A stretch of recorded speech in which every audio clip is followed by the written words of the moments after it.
Oi, meninas! Vou começar esse vídeo dizendo que eu tô tentando gravar, mas que tem muito barulho externo. Então espero que vocês consigam me ouvir e manter o foco aqui na nossa conversa. Tô gravando esse vídeo porque surgiram muitas dúvidas, chegaram muitas dúvidas lá no meu direct e aqui nos comentários do YouTube também sobre o vídeo de bordado na máquina doméstica. Então já tô preparando bordados novos pra vocês, personagens de desenho, personagens de anime, que eu tenho um foco também virado para o meu público de geek, né? Porque eu sempre gostei de anime, Dragon Ball, o Léo aqui em casa gosta muito de Naruto, as crianças são muito ligadas nos desenhos animados e inclusive eles têm essa cultura que eu introduzi deles assistirem os desenhos antigos de quando eu era criança. Então, tem muito desenho assim que eu quero trazer pra vocês o bordado e começar de uma forma simples, mas voltando ao assunto, sobre as dúvidas que vocês trouxeram pra mim, tá? Então, eu preciso trazer pra vocês essas informações que vocês precisam saber antes de iniciar no bordado na máquina doméstica. Então, surgiram algumas questões, algumas dúvidas e eu vim esclarecer isso pra vocês. A primeira dúvida foi qual tipo de linha usar, tá? Eu utilizo linha de costura normal e eu utilizo também a linha de costura 100% poliéster, tá?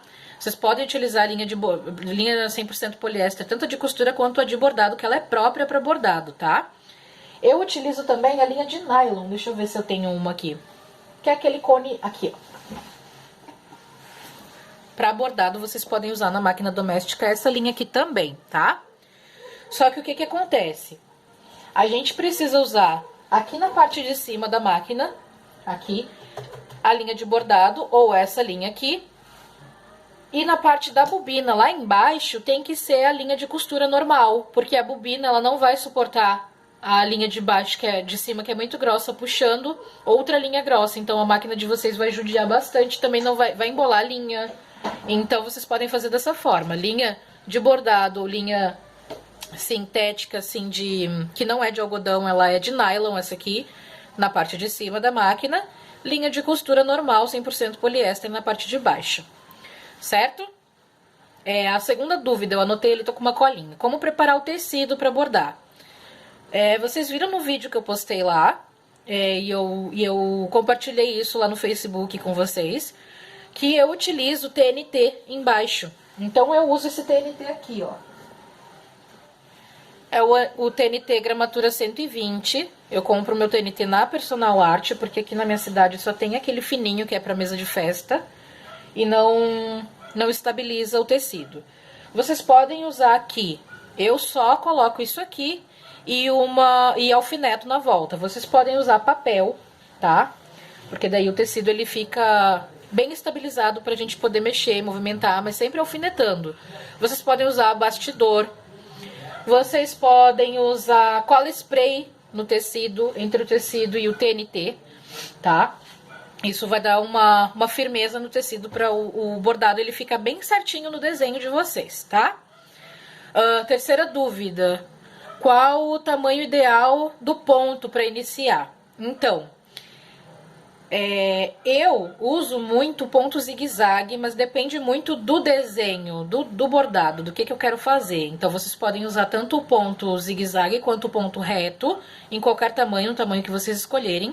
Como eu mostrei lá no vídeo que eu postei pra vocês, então, sobre o bordado na máquina doméstica. Pra quem tá iniciando e tá muito insegura de começar, comecem com o ponto zigue-zague. Vocês vão ver que vai preencher bastante o desenho, aí vocês vão tomando o jeito. É sempre com explorando essa habilidade, explorando fazendo a prática mesmo, cada vez mais praticando, que vocês vão ver com qual ponto que vocês se adaptam mais. Mas no meu caso, o ponto ele sempre vai variar conforme o desenho, o tamanho do desenho, se tem curva, se é só para fazer um sombreado no desenho. Eu vou fazer vídeos para vocês mostrando como sombrear, principalmente desenho de anime. E vamos para a quarta dúvida. Qual o tamanho ideal do bordado? Quem está começando pode começar com desenhos de 15 por 15, de 10 por 10, não muito grandes, mas também não muito miudinhos. Não existe uma regra, vocês vão ir treinando e vão adaptando, tá? Não tem muita regra para a resposta dessa pergunta, né? Não tem muito o que dizer assim. Vocês vão fazer o desenho, vocês podem... Quem tá muito iniciante, muito insegura de fazer, comecem com círculos, façam corações, estrelas, faz uma nuvenzinha depois e vai treinando para ir se aperfeiçoando, tá? Uma coisa que eu sempre costumo dizer é que não existe criatividade nata, a gente não nasce sabendo. A criatividade, ela não é dom. Se vocês ouviram isso, pode jogar fora, porque não é dom. É a pessoa que gosta de fazer, vai lá e pratica. E quando a gente traz isso...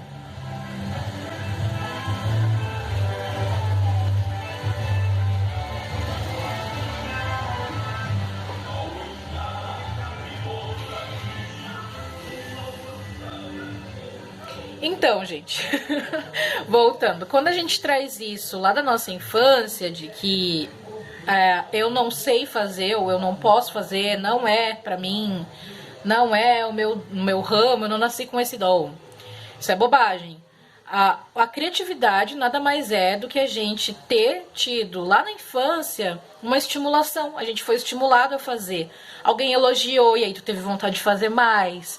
Alguém te deu lápis de cor e aí tu teve vontade de desenhar mais, de pintar. Então a criatividade, ela é para ser explorada, estimulada, aperfeiçoada e testada, e cada vez mais a gente vai fazendo, a gente vai modificando onde precisa e vai se aperfeiçoar em uma certa técnica. Combinado? Então, a partir de hoje, vocês não vão mais ficar sem fazer as coisas porque acham que precisam ter um dom, que vocês nasceram com uma aura criativa. Não. Vocês vão gostar de algo que vocês viram, vocês vão pegar o material que vocês têm e vão tentar fazer. Sem essa historinha de que eu não nasci com o dom pra fazer. Não existe isso. Isso é prática, tá? Praticando, aperfeiçoando, mudando o que precisa pra ficar cada vez melhor. Então, esse é o nosso combinado. E depois eu quero que vocês postem lá no meu Insta e me marquem as artes de vocês que eu quero ver, tá? Quinta dica. Vamos ver qual é a quinta dica. Qual a agulha ideal? A agulha ideal, gente, olha, eu gosto de usar muito a agulha número 14 para bordado, porque como eu falei, eu uso um TNT que ele é mais estruturado, ele é mais grossinho. Mas nada impede de vocês fazerem também com uma agulha 11, por exemplo, uma agulha número 12. Eu gosto muito da Bico de Ouro, que ela é para tecidos mais sintéticos, mais finos, porque ela é mais afiada. Mas nada impede de vocês utilizarem uma agulha normal, né? Uma agulha sem o biquinho de ouro. Ó, essa aqui é uma agulha normal, tá? Ela é toda niquelada, toda cor de prata, assim, sabe? A agulha bico de ouro aqui, ela é douradinha e eu acho ela muito mais afiada pra fazer. Essa minha agulha aqui, ela é número 14. Então, essa aqui eu uso pra bordado. Eu uso pra outras costuras também, mas pra vocês, eu indico vocês usarem já pra bordar a linha número 14, tá? Vamos ver qual é a próxima dúvida. Com qual... deixa eu ver... Tá, não. Já me perdi, gente. Onde é que eu fui? Agulha... Tá, como marcar o tecido para bordar. Marcar o tecido para bordar, vocês podem marcar com marcador, que é uma caneta, que ela é lavável. Vocês riscam ali, vocês podem deixar o risco ali. Se vocês lavarem até as próximas 72 horas... vai sair. Se deixar ali, ela vai ficar permanente ou vai sair um pouquinho e vai ficar um risco mais fraquinho. Tem a tinta também... tem a tinta, desculpa, gente. Tem o marcador permanente. Ou vocês podem usar um lápis de escrever, podem usar caneta. Eu uso muito caneta, porque como eu vou passar o risco, a costura por cima do risco, não vai acontecer nada. Normalmente eu passo o contorno preto, quando é desenho, quando é personagem, então não vai aparecer. Se lavar já vai estar seco, não vai manchar também. Vocês podem usar caneta, vocês podem usar lápis, vocês podem usar aquela caneta que apaga com ferro também, que com o calor vocês podem depois lavar a peça numa água um pouquinho mais quente e vai sair aquele risco. Então isso é bem livre também. Não se apeguem a detalhezinhos, assim, coisas que não vão fazer diferença na qualidade do trabalho de vocês, tá? Eu tô olhando pra baixo, tô olhando pra minha cara em vez de olhar pra câmera. Tá tudo certo. Vamos lá. Por que que... perguntaram por que que eu não uso o isolador de dentes, tá? Eu não uso isolador de dentes, eu não tiro o carrilho ali dos coisas, porque eu não gosto. Eu não gosto, não gostei da experiência, não me adaptei, me incomodou, trancou a linha. Eu prefiro a mão livre, eu tenho espírito livre, então eu prefiro fazer as coisas à mão livre, eu prefiro me dar mais segurança na prática, me dá mais...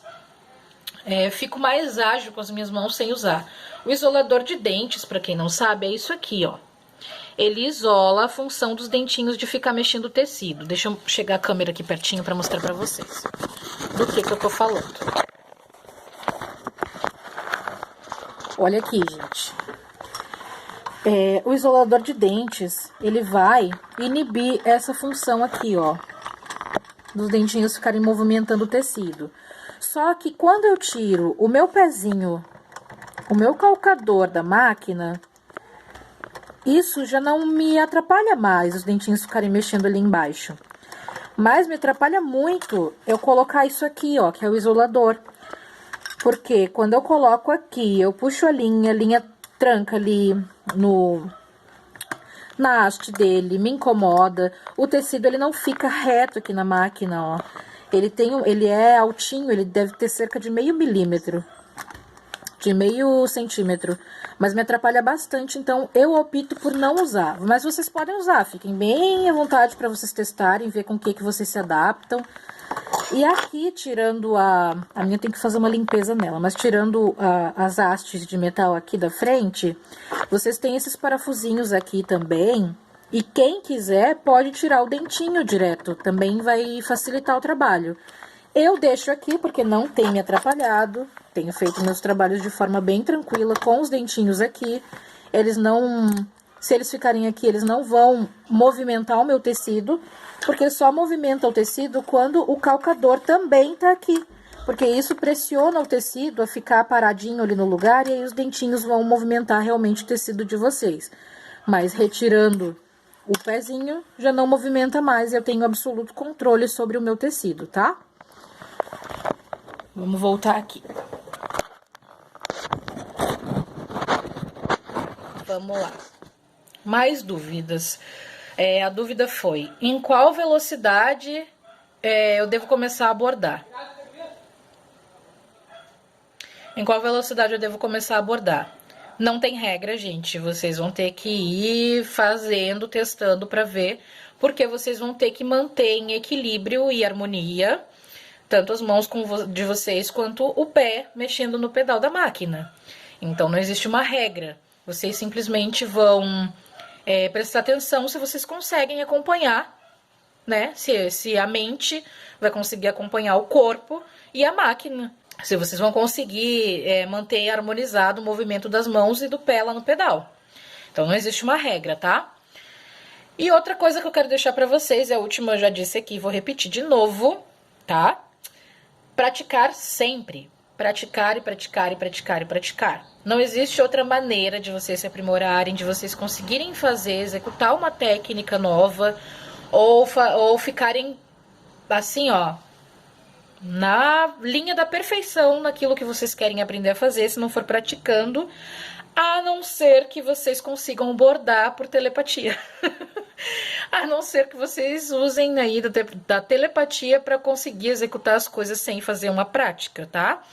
Então, é informação e execução. Informação e execução. Repitam, mudem, aprimorem, melhorem, quantas vezes forem necessárias até vocês olharem e dizer, nossa, isso aqui tá um trabalho... Não posso falar palavrão. Isso aqui tá um trabalho da hora, entendeu? Então, é praticar, praticar, praticar, praticar. Espero que essas dicas tenham ajudado vocês, tenham servido para vocês. Não esqueçam de, quando vocês fizerem as artes de vocês, marcar lá no Instagram. Vou deixar aqui o Insta do ateliê. E eu tô aqui para contribuir com as informações que eu tenho nesses 9 anos aí de costura, nesses 9 anos aí de vida de artesã. Um pouquinho mais. Vamos lá. Minha filha tá com 10 e eu comecei a costurar antes dela nascer. Então, é quase 11 anos aí de experiência de vida, experiência como empreendedora. E eu espero que eu tenha contribuído com esse conteúdo aí pra vocês. E fiquem de olho aqui no canal, porque logo logo eu vou começar a postar os vídeos de bordado que vocês tanto pedem, tanto querem e gostam de assistir. Então, acreditem no potencial de vocês e na maquininha doméstica de vocês, que ela é muito poderosa. Um beijo pra todas vocês, até o próximo vídeo.